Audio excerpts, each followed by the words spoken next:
welcome back to The Journey We Take. If this is your first time tuning in, I am so glad that you are here. And if you've been on the journey with me for a while now, you already know that this podcast is a space for exploration of self, of life, and of all the unspoken things that we try to put into words. Today's episode is something slightly different. You know, art, whether it's music, poetry, or pretty much any form of self-expression, is such a personal thing. And the way that we interpret it is shaped by our own experiences, our emotions, and the lens that we see the world through.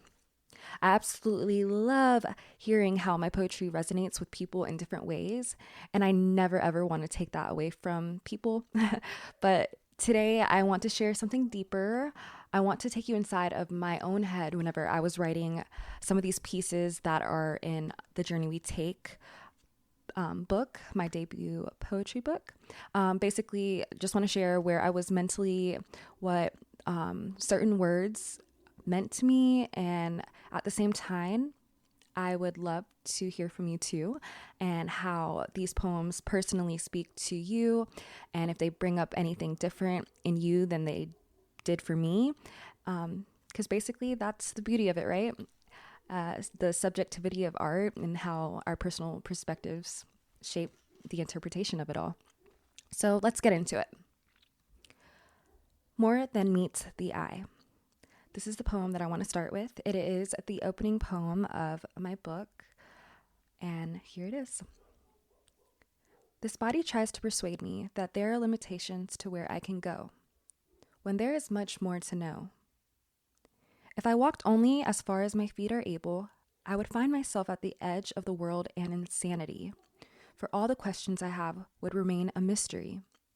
I want to fall in between the spaces of every breath I take, sinking further into the depths of reality, an ocean deeper than ignorant eyes can see.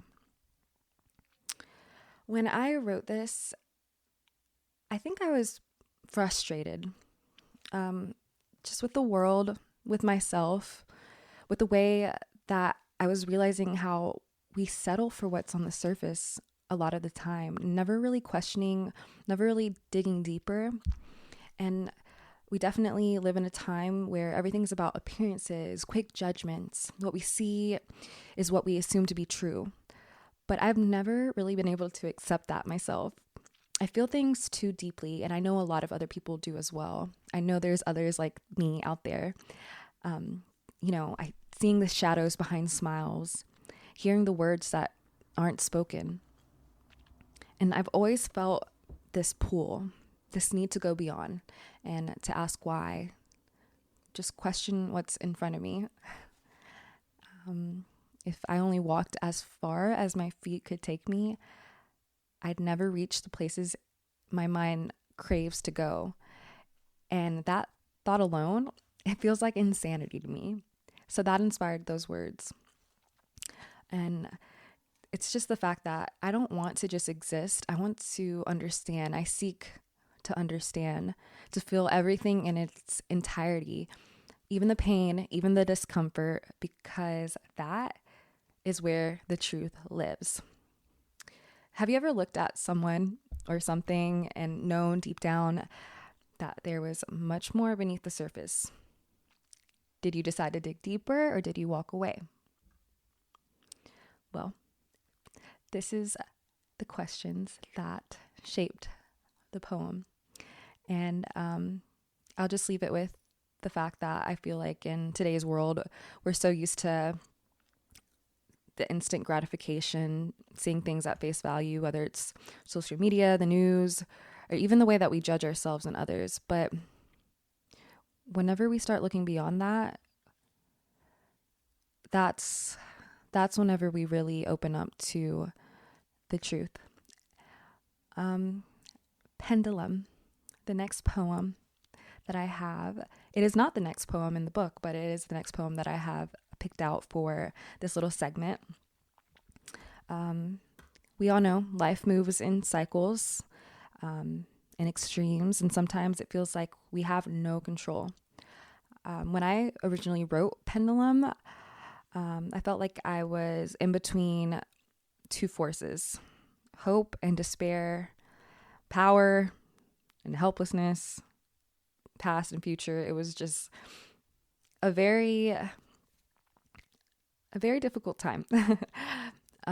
But I feel like writing for me personally gives me a little bit more understanding on how I view certain aspects of life. And so I was really happy when I finally wrote this out because it gave me such relief. So let me go ahead and read it and I will elaborate a little bit more. Life has been set in a back and forth trajectory.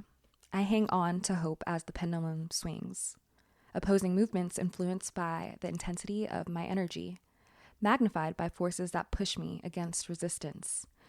I move to the direction of its insistence, searching for my composure in this shifting motion, and I hang on to hope as the pendulum swings.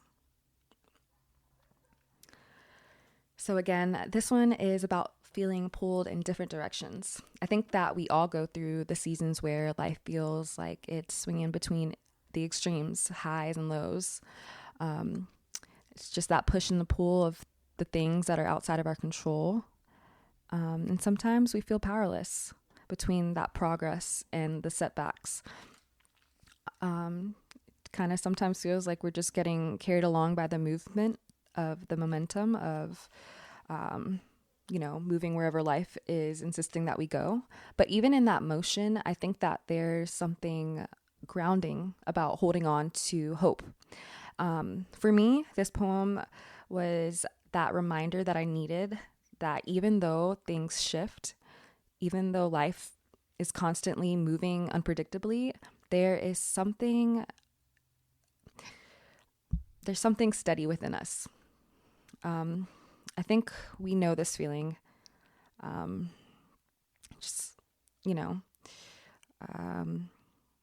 day everything feels possible and then the next you feel like you're drowning. I've spent a lot of my life, I feel like, searching for control. I think that we all want to latch on to the feeling that we have all the power, which we do. We're very powerful in many aspects, but there's some things that just go beyond of our control. And just trying to find that steadiness in the chaos is so vital. But again, this poem reminded me that maybe control isn't necessarily the answer. Maybe the answer is actually learning to move with the motion instead of fighting against it. Because the pendulum always swings back and darkness doesn't last forever, and neither does the light. So we hold on. That's why we hold on. We ride the movement. We learn how to keep our center, even whenever life tries to knock us off balance. And yeah, I guess the opening line, I hang on to hope as a pendulum swings, is just a feeling I feel like we know all too well. Life at its core is a pendulum, and it swings between all these dichotomies, joy and sorrow, certainty and doubt. I can go on and on, but whenever we realize that life is not linear, we can move through with a clear sense of direction, and just hold on to hope in the motion, because even whenever we are pulled into that darkness, we have the hope that the pendulum will swing forward again. So when life pulls you back, when everything feels uncertain, when you feel like you're at the mercy of forces beyond your control, remember this: the pendulum will swing forward again. And in that motion, you are never powerless. Sometimes we must just surrender and keep that hope. All right, next poem is about transformation and how it's never as pretty as we think it should be. I have seemed to outgrow the skin I once wore so comfortably, but I refuse to shrink myself down to fit it perfectly. Stumbling over my own 2 feet, my sternum on the verge of cracking, like the 2 sides of my ribcage are eager to meet, about to suffocate from the compression, yet I won't diminish myself for the sake of impressions. Instead, I choose my ego to shed, since there is more to me than what is exposed for eyes to see. Unremittingly molting, leaving various carcasses behind, the remnants of versions of me you'd cease to find. Whew, this one. Well, I'm sure many of us have gone through the phase of feeling like you are outgrowing an old version of yourself. Like the person you used to be just doesn't fit anymore. But sometimes there's a part of you that is still hesitant to step into something new. For a long time, I made myself small. I bit my tongue. I molded myself into what I thought people wanted me to be. And then I outgrew it. Not in a graceful, gentle way, but in a breaking way. Painful, uncomfortable. I don't even know who I am anymore kind of way. And I had a choice. I could try to force myself back into the old version of me, shrink and smooth out the edges and pretend I hadn't changed. Or I could just shed and could let go of the idea that I needed to be the same person forever. And that's what I did. I chose to shed, and I keep choosing it every single day, growing every single day as much as I can. At the opening line, I seem to have outgrown the skin I once wore so comfortably. Kind of reflects back on that feeling of what it is to live in an identity that once felt safe, whether it's an old belief or just the past version of ourselves. At some point, we were comfortable there, and that's what we made our home. It's possibly even a role that we played to fit in. But what happens when we outgrow it? What happens when we outgrow friendships that no longer serve us? Shed limiting beliefs about who we are and what we're actually capable of. Simply realizing we no longer fit into the expectations others place on us. What do you do then? And so that's kind of where I was with this poem. I was in a place where the growth was painful, the change super uncomfortable, but I knew that nothing would be more suffocating than staying in the same place and same version of myself as I was before. So that's basically the essence of this poem, New Skin. Just trying to capture the tension between who we once were and who we are to become, and just the simple discomfort that it is that comes over us whenever we're transforming. Sometimes we feel resistance, but ultimately there's a liberation on the other side of stepping into our true selves. And it's just about resisting the urge to conform to an outdated version of yourself just to make others comfortable. Next line is simply a declaration that I felt like it was just a broad statement to let out. I refuse to shrink myself down. I refuse to shrink myself down. Society seriously seems to pressure us to stay the same, to just remain digestible for people, predictable, easy to just categorize. So when we change, it just makes people uncomfortable. And friends, family, they might not understand or question our choices. And then we may feel the pressure to fit back in, but that would mean that we are shrinking ourselves. We're contorting our identity to match a past that no longer serves us. And I just wanted to be assertive on that defiant rejection of that pressure. Even though the change isn't graceful and it's messy and it's clumsy, it's necessary. And I just wanted to have something in this poem that people could feel that would evoke the emotions of the growing pains. And Yeah, I think that the last part is probably my favorite. The way that I say leaving various carcasses behind, the remnants of versions of me you'd cease to find. I wanted to be symbolic with the imagery of like molting. If you want to like picture maybe like a snake shedding its skin, or perhaps again, I've made this analogy before, but like a butterfly emerging from a cocoon. Transformation isn't, a one-time event for us. It's constant. We don't just evolve one time in life. We evolve over and over again. We're like Pokemon, constantly evolving. There's many, many versions of us as we go through this life. And with each transformation, we're leaving behind an old self. That old part of us dies, basically. It's a carcass, something lifeless, something that no longer serves us. And I think what's really powerful here is just the simple acknowledgement that people will not recognize these past versions anymore. We're unrecognizable to those who only knew our past selves. And that's just the beauty of transformation. We no longer need to be found by those who only understand our old selves. So new skin, I personally think is one of my favorites. Just about changing in life. Something that I feel like we can all definitely relate to.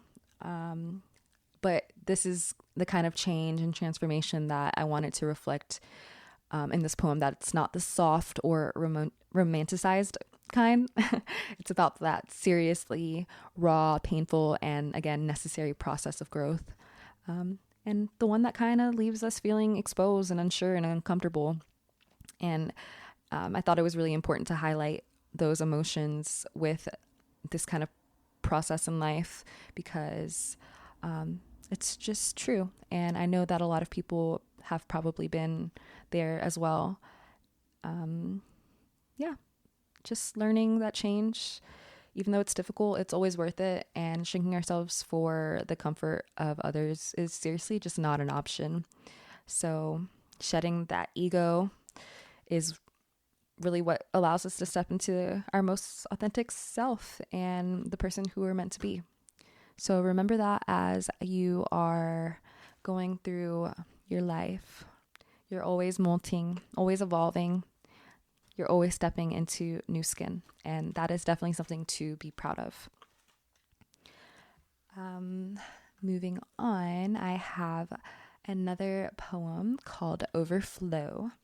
And this one is basically a reminder that we already have more than we think. And that perspective changes everything. The perspective of abundance. Perspective is everything. And I needed to write this poem out because that's what really shifted things for me.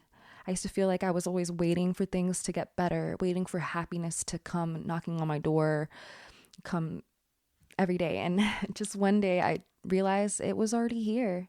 It had been here all along. Even in the storms, even in the rain, there's something so nourishing. There's growth happening. There's abundance again. And I think that we forget that sometimes. I know that I personally have. But what if we just stop focusing on what's missing and just started recognizing what's overflowing? Stop waiting for happiness. Like that mentality, if I could fix this one thing, get this job, heal this wound, reach this goal, then I'd be okay. No, that's a trap. Because if you're always waiting, you never arrive. And the truth is, abundance has always been here. Even whenever things don't look the way that you want them to. We just have to see it. So, again, focus on not what's missing, but on what you already have. Just rooting every day in gratitude will change everything. Simple elaboration on this poem, but it's simple. Antidote is the last one I'm going to share. I won't lie, this is one that I feel like is really deep for me. There has definitely been times where I wanted to hurt the people who hurt me, to give them their own poison back. But then I realized that wasn't the antidote. And writing this, honestly, again, changed my perspective. It goes like this. If I gave you a taste of your own medicine, you wouldn't be able to stomach the bitterness. But maybe then you could see yourself from the inside out. Though it's not the remedy to absorb others' toxicity and attempt to cure them by reciprocating venomous treatment. It's a sick way to think. And that's the poison they want injected into your veins, getting under your skin in search of a way to infect your brain, becoming a parasite that consumes your morality, preying on you with hopes you'll spread their disease. Don't host, heal the world, and be the antidote. Revenge, resentment, that feeling of just wanting to hurt someone back for what they did to you. I already said it, but yeah, I've been there, and I think we all have. But I've learned that when you hold on to that, it poisons you just as much as it poisons them. And so this poem I wanted to make about choosing to be better, choosing not to let the darkness win. I don't want to be someone who adds more negativity to this world. I want to be the antidote. And I think that we all have that power. So that's just a question you have to ask yourself when you are in that position.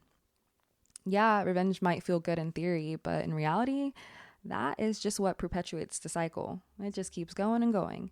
And this world definitely has had enough of darkness, enough cruelty. I personally don't want to add to it, and I hope that you don't too. The two lines, if I gave you a taste of your own medicine, you wouldn't be able to stomach the bitterness. Or technically it's just one line, but that little phrase right there, I feel like causes a thought that lingers. And it's simply an unspoken truth about revenge, justice, and a lot of the times the way that we deal with pain. When I wrote that specifically, I was wrestling with something raw and that gut deep fire breathing kind of anger that makes you want to do something. Maybe you've been there too. And it's just that idea of the satisfaction of giving someone a taste of their own medicine. It feels justified, fair, and it feels like the perfect balance to an equation where you were left on the losing end. But then I just had this realization, they wouldn't even be able to handle what they've done to others. People who wound without remorse are often the weakest when the roles are reversed. They dish it out, but then they crumble whenever it's served back to them. And that's honestly what made me pause. Because if they can't handle their own cruelty, what does that say about them? More importantly, what does it say about me if I become just like them? Hurt people. And I understand that. It's a phrase that we've all heard, but have we really sat with what that means? Pain is what spreads like a toxin in this world, and it moves through families, friendships, entire generations. One person poisons another, who then poisons someone else, and so the whole world is just full of bitter people trying to hurt before they can be hurt again. And again, that's just the cycle that I didn't want to be part of. I didn't want to turn, or I didn't want my pain to turn me into the kind of person I was angry at. So I just asked myself, what if instead of giving back poison, I became the antidote? Not for them, not because they deserved it, but for me, because peace isn't about getting even. Peace is about knowing that you refuse to let someone else's darkness dim your own light. And there's definitely strength in choosing love. Choosing love over vengeance is never a weakness. It's not letting someone off the hook either. I think that choosing love is honestly a strength. And I pride myself in that strength. I pride myself in that strength now. And it's saying, I won't let you turn me into you. It's knowing that healing doesn't come from making someone else bleed. It comes from choosing not to keep bleeding yourself. So Be the antidote, guys. Even when it's hard, even when you don't want to be, because in the end, you deserve peace more than they deserve your pain. Each poem today, More Than Meets the Eye, Pendulum, New Skin, Overflow, Antidote, reflects a part of my journey. Seeing beyond the surface, embracing change, finding abundance in what we already have, choosing to heal instead of hardening. And if today's episode resonated with you, if anything spoke to you today, I'd love to hear your thoughts, your interpretations, your experiences. I'd just simply love to connect with you guys. You can always reach out. All of the locations that you can do that on, all the platforms you can do that on are located on thejourneywetake.com. And as you move forward, I'd just like to ask a couple questions in reflection to everything that I read today. And are you holding on to things that no longer serve you? Are you shrinking yourself to fit into old spaces? Are you allowing yourself to truly see beyond the surface? And are you spreading light in a world that desperately needs it? I hope that you can sit with these questions. I hope that you can allow yourself to explore the depths, to keep moving, to embrace the new, to shift your perspective, and to heal. If you've enjoyed this so far, don't forget to subscribe, share the podcast with someone you love, leave a review, and I will catch you guys on the next episode of The Journey We Take. Keep growing, keep shedding, and most importantly, keep choosing love, guys. Bye.